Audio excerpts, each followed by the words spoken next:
Elliot Ravenshade stood frozen in the archway of his own living room, watching something impossible unfold before his eyes. His paralyzed twin daughters, the ones doctors swore would never stand again, were on their feet. Not supported by machines, not strapped into braces, standing. Their legs trembled beneath them, small hands clinging to the arms of a woman he barely recognized. Paint-stained wheelchairs sat abandoned in the corner. Medical braces lay discarded on the Persian rug.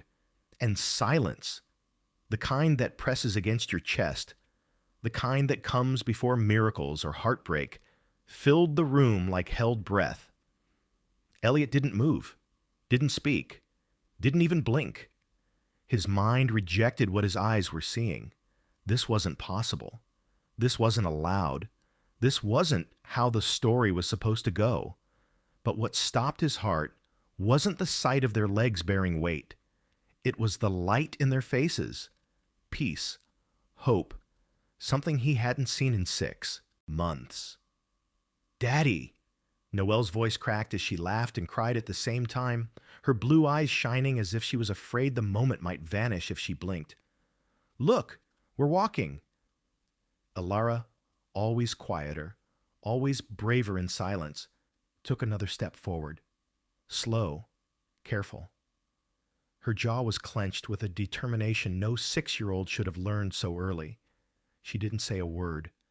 She just kept moving. Elliot's breath came sharp and shallow now. His chest felt tight, like something inside him was tearing loose. This couldn't be happening. Not after the accident. Not after the doctors. Not after the word permanent had been spoken like a verdict. His briefcase slipped from his hand and hit the marble floor with a sharp crash. No one reacted. Not the twins. Not the woman holding them steady. Because whatever this moment was, it didn't belong to sound. The woman finally looked up. Naomi Calder met Elliot's gaze across the room. There was no triumph in her eyes. No pride, no urgency, just quiet certainty. The kind that unsettles you because it feels like she knew this would happen long before you did. Elliot tried to speak. Nothing came out. 6 months collapsed into his chest all at once. 14 maids. 14 doors closing behind people who couldn't stay.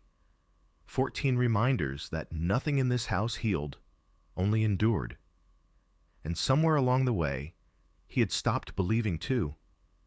After the helicopter went down in the storm. After the doctors used the word permanent like a death sentence.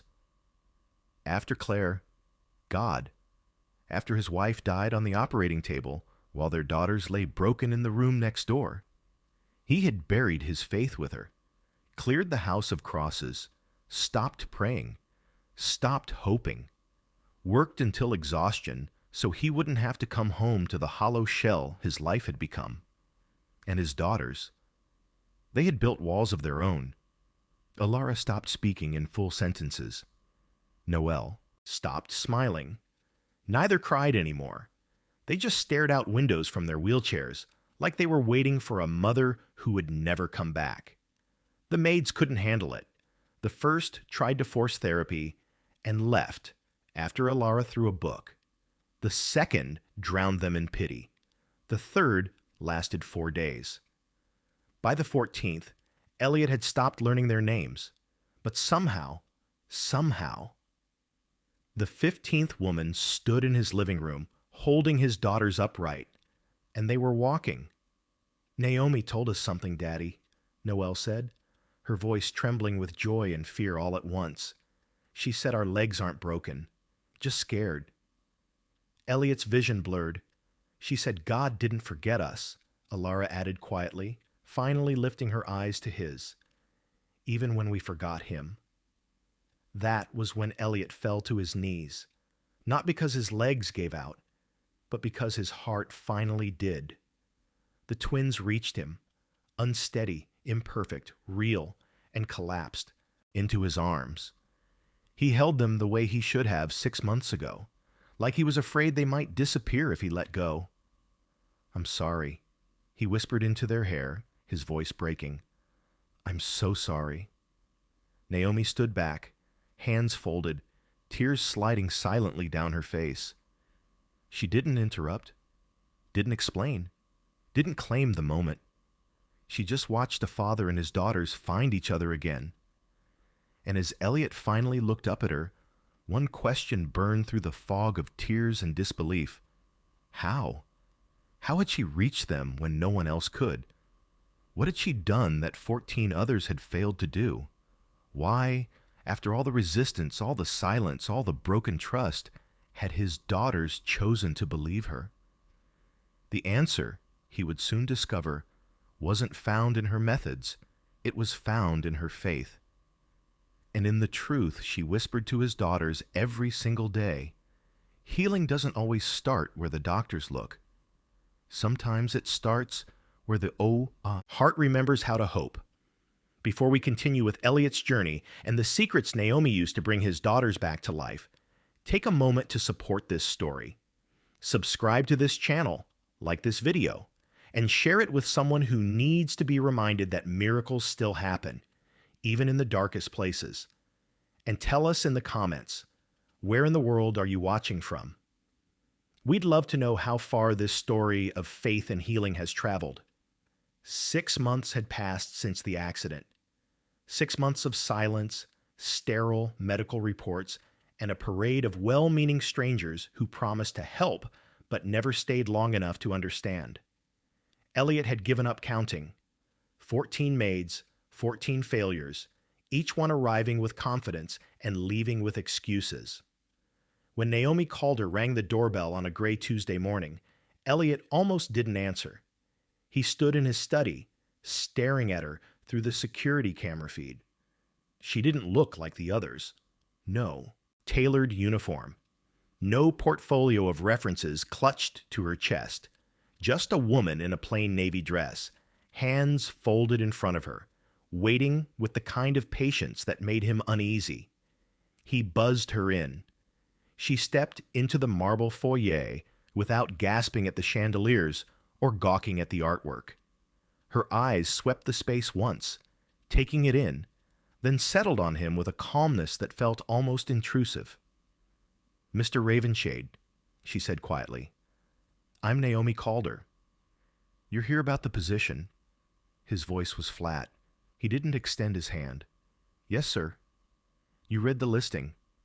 You know what you're walking into." "I do." Elliot studied her. Mid-20s, maybe. Dark eyes that didn't look away when he tried to intimidate her with silence. No nervous fidgeting. No eager smiles. 14 women have quit in 6 months, he said bluntly. Most didn't make it 2 weeks. My daughters don't speak much. They don't cooperate. They don't want help. If you're here because you think you can fix them, you're wasting both our time. Naomi met his gaze without flinching. I'm not here to fix anyone, Mr. Ravenshade.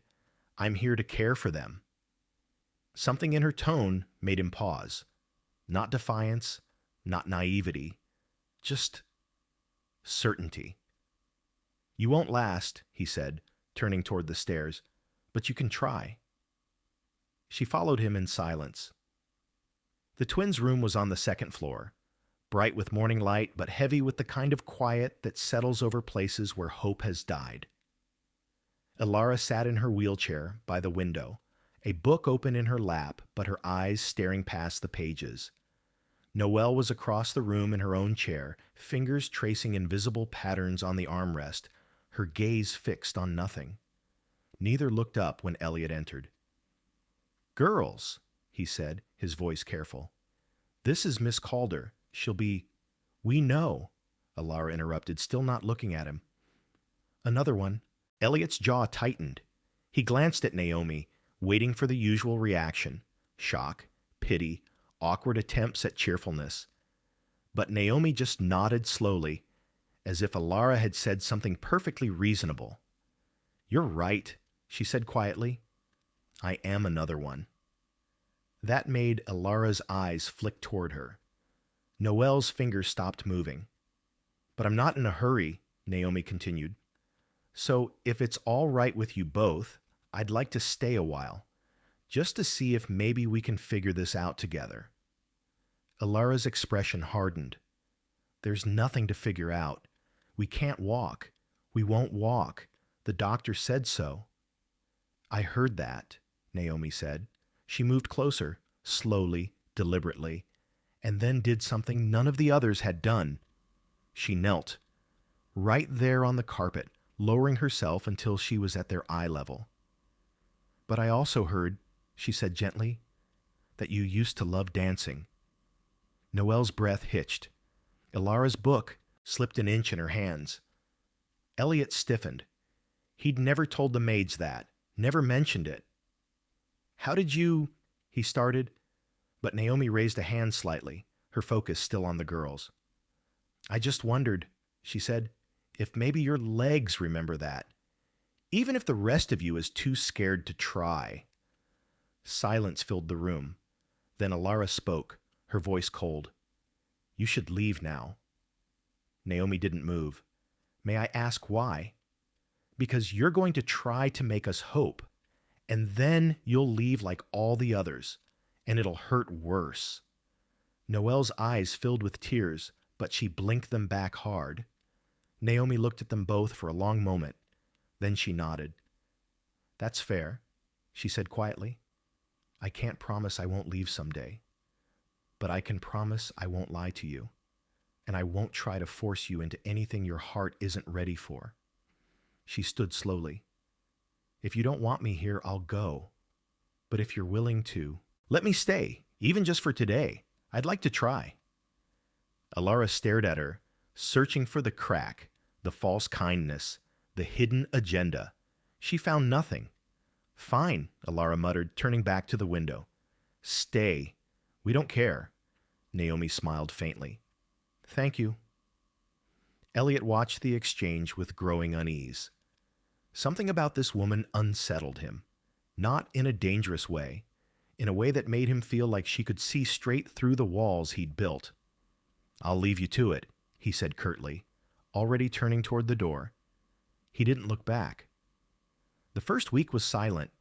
Naomi didn't push, didn't prod, didn't fill the air with false cheerfulness or therapeutic jargon. She simply existed in their space, moving through the room like water, present but not intrusive. She read to them when they allowed it, brought them meals, asked permission before adjusting their chairs or opening curtains, and every afternoon she would sit on the floor between their wheelchairs and say, If it's all right with you, I'd like to gently stretch your legs, not to fix them, just to remind them they're still part of you. The first 3 days, both girls refused. On the 4th day, Noelle whispered, Okay. Naomi's hands were warm, gentle. She moved Noelle's legs slowly, carefully, narrating every motion. I'm going to bend your knee now, just a little. Tell me if anything feels wrong. Noelle said nothing, but her eyes stayed open, watching. Alara watched too from across the room, her face unreadable. And when Naomi finished, she didn't celebrate or praise. She just said, Thank you for trusting me. That night, Elliot passed by their room and heard a voice, low, steady. He paused outside the door. Naomi was kneeling between the twins' beds, her head bowed, hands folded. I'm not asking for a miracle, she whispered. I'm just asking for peace. Let them feel safe again. Let them believe that you didn't forget them when the world broke. Let them know they're still yours, still whole, even when they feel shattered. She paused. And if you can, let them believe again. Elliot's breath caught. He turned and walked away before she could hear him. But inside his chest, something he thought had died began to stir. Something fragile. Something terrifying. Something that felt dangerously close to hope. 3 weeks became 4. 4 became 5. And slowly, so slowly no one but Naomi seemed to notice, the house began to change. Not in dramatic ways. There were no breakthroughs announced over breakfast, no celebrations in the hallways, but the air felt different, lighter, as if something frozen had begun, inch by inch, to thaw. Naomi worked in quiet rhythms.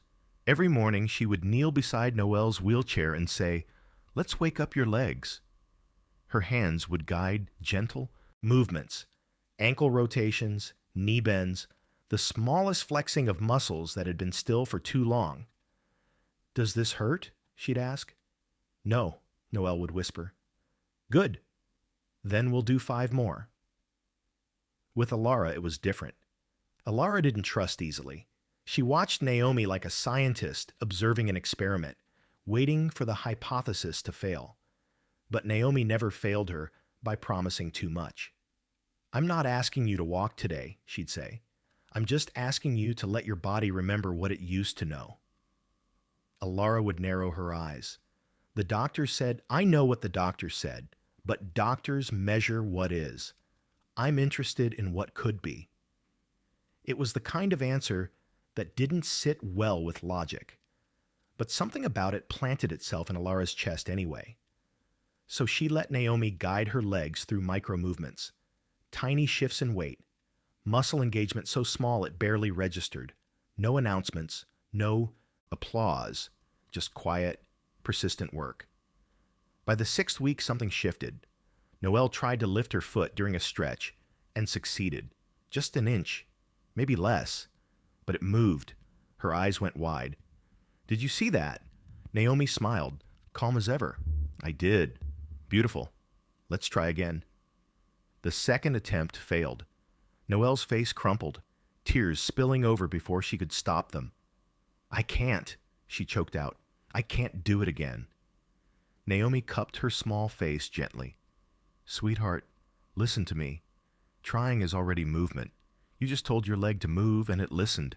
That's not failure, that's progress. But it didn't work the second time. Not yet, but it will."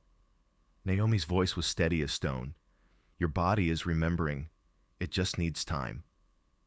Across the room, Alara sat perfectly still, watching. Her book lay forgotten in her lap. That night, when Naomi left to prepare dinner, Alara wheeled herself closer to her sister. "Do you think she's right?" Noelle whispered. Alara didn't answer immediately. When she finally spoke, her voice was barely audible. "I don't know, but I think I want her to be." It was the first time either of them had admitted it out loud. Hope was creeping in. Elliot noticed the change too, though he couldn't name it. His daughters seemed less gray. Noelle smiled occasionally. Alara asked questions at dinner instead of staring at her plate in silence. And Naomi was still there, steady, unmoved by the weight that had crushed everyone else. It unnerved him. One evening, he found her in the library, reading by lamplight. She looked up when he entered, but didn't speak. He poured himself a drink, stood by the fireplace, let the silence stretch. Then, without looking at her, he said, "It was my fault." Naomi closed her book slowly. "The accident," Elliot continued, his voice rough. "The helicopter. We were in the mountains. A storm was coming in. The pilot said we should wait, but I had a meeting. An investor I couldn't afford to lose." He laughed bitterly. "So I overruled him. Told him to fly anyway." His hand tightened around the glass. "We didn't even make it 10 minutes. Wind shear caught us. We went down hard. Claire, my wife, she shielded the girls with her body, took the worst of the impact." His voice cracked. "She died saving them, and they'll never walk again because I was too arrogant to wait out a storm." The silence that followed was suffocating. Then Naomi spoke, her voice quiet but firm. "You think this is punishment?" Elliot's jaw clenched. "Isn't it?" "No." He turned to look at her, anger flashing in his eyes. "How can you say that? My wife is dead. My daughters are... Your daughters are alive," Naomi interrupted gently. "Hurt? Yes. Grieving? Yes. But alive. And so are you." She stood, moving closer. "Elliot, guilt is not the same as repentance. And punishment is not how God heals. Then what is this? He demanded, his voice breaking. What do you call it when everything you love is taken from you? A breaking, she said softly. Not a punishment. A breaking. So that something new can grow. Elliot stared at her, his chest heaving. I don't believe that, he whispered. You don't have to. Not yet. Naomi's eyes held his. But your daughters are starting to, and maybe that's enough for now. 2 days later, Dr. Patel arrived for the twins' monthly evaluation. He ran the same tests, checked reflexes, reviewed charts, and when he finished, he pulled Elliot aside with the same grave expression he always wore. Mr. Ravenshade, I need to be frank. The physical therapy Miss Calder is doing, while well-intentioned, is not going to change the prognosis. The spinal damage is permanent. Continuing to push the girls toward an impossible goal will only cause psychological harm when reality sets in. Elliot felt the words like stones in his chest. He's recommending we stop, he told Naomi later that night. She was folding laundry in the twins' room. She didn't look up. What do you think? She asked. I think, he exhaled. I think he's probably right. I think I've been letting you give them false hope because it's easier than accepting the truth. Naomi set down the towel she was folding, turned to face him. Then stop me. Elliot blinked. What? If you believe I'm harming them, stop me, fire me, send me away. Her voice was calm, unwavering.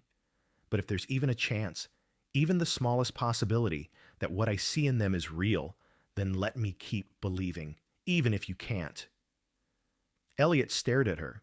Then, without another word, he turned and left. But he didn't fire her. That night, Naomi knelt between the twins' beds as she always did. But this time, she didn't pray alone. Miss Naomi? Noelle's small voice broke the silence. Naomi looked up. Do you really think we'll walk again? Naomi smiled gently. I think you're stronger than you know. And I think one day your father is going to see what you've been building. Alara sat up slightly in her bed. What if we're not strong enough?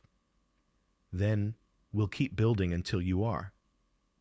The next afternoon, while Elliot was at work, Naomi moved the wheelchairs aside. Today, she said quietly, we're going to try something new. She positioned herself between the twins, offering her arms. I want you to stand. Both girls stared at her. Just for a second, Naomi said. I'll hold you. You won't fall. I promise. Noelle looked at Alara. Alara looked at Naomi. Then, trembling, they reached for her hands, and together they rose. Elliot left the office at 2 in the afternoon.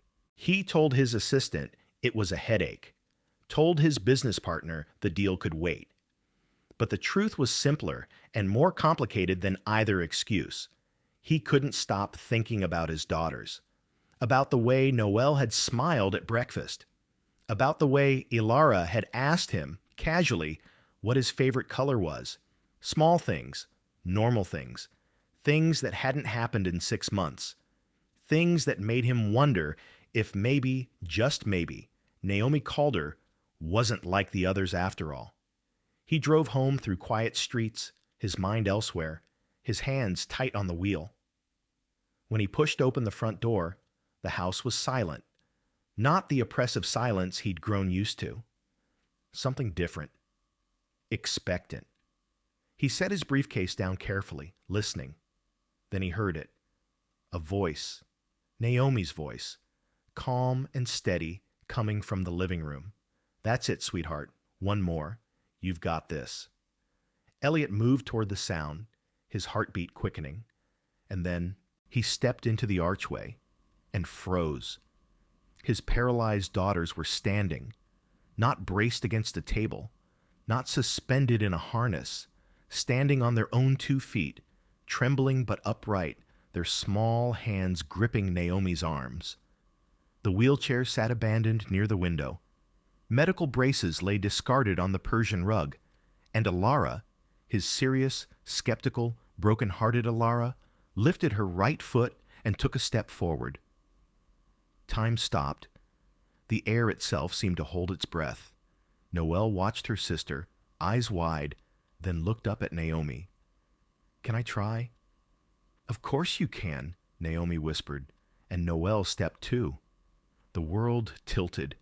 Elliot's briefcase hit the marble floor with a crash that echoed through the hall, but he didn't hear it, didn't feel his knees buckle, didn't realize he was falling until he was already on the ground, hands pressed against the cold floor, chest heaving. "Daddy!" Noelle's voice cracked with emotion, her blue eyes shining. "Look! We're walking!" Alara took another step, her jaw set with fierce determination, and for the first time in half a year, Elliot saw his wife in her face. That same stubborn hope, that same refusal to surrender. His vision blurred. A sound tore from his throat, half laugh, half sob, and then he was covering his face with his hands because he couldn't hold it in anymore. The grief, the guilt, the impossible, crushing weight of 6 months spent believing God had forgotten them all. "Elliot," Naomi's voice was gentle. He looked up through tears to find her watching him, the twins still holding her hands, still standing. "They've been practicing," she said quietly. "Every day, little by little. I didn't want to tell you until I was sure." Elliot couldn't speak, couldn't form words. His daughters were walking. The ones doctors swore would never stand again were moving toward him, slow and shaky and more beautiful than anything he'd ever seen. And then his voice broke free. "God," he whispered, the first prayer he'd spoken since the accident. "God, He couldn't finish, but he didn't need to, because Alara and Noelle took 3 more trembling steps, and then they were in his arms, collapsing against his chest, and he was holding them the way he should have held them every day for 6 months, tightly, desperately, like he'd never let go. "I'm sorry," he choked out, his voice breaking. "I'm so sorry." "It's okay, Daddy," Noelle whispered into his shoulder. "We're okay now." Alara pulled back just enough to look at him, her small hand touching his wet cheek. "Miss Naomi said you'd come home," she said quietly. "She said you'd see." Elliot's gaze lifted to Naomi, who stood a few steps back, tears streaming silently down her face. She didn't interrupt, didn't insert herself into the moment. She just watched a father and his daughters find each other again. "How?" Elliot whispered, his voice raw. "How did you do this?" Naomi shook her head slowly. "I didn't do anything, Elliot. They did. All I did was believe they could. The doctors said, I know what the doctors said, but healing didn't start in their legs." She stepped closer, her voice soft but certain. "It started when fear stopped leading, when they remembered that being broken doesn't mean being forgotten." Elliot closed his eyes, the words settling into the hollow places inside him. Control blocked healing. Fear blocked faith. And somehow, this woman, this stranger who'd walked into his shattered home with nothing but calm certainty and quiet prayer, had known what 14 others hadn't, that his daughters didn't need to be fixed. They needed to be believed in. Dr. Patel arrived 2 days later, summoned by a terse phone call from Elliot. He ran tests, checked mobility, measured muscle response, and when he finally set down his clipboard, he looked at Elliot with an expression somewhere between confusion and wonder. "I don't understand," he said quietly. "The spinal damage should have made this impossible. But they're walking." "I know," Elliot said. "This isn't medically." "I know." Dr. Patel stared at him. Then at the twins, who were practicing steps across the living room with Naomi's steady hands guiding them. "Mr. Ravenshade, I need to document this. Run more tests. Contact specialists. This could be—" "No." The doctor blinked. Excuse me? No press, no media, no specialists turning my daughters into a case study. Elliot's voice was firm. They're healing. That's all that matters.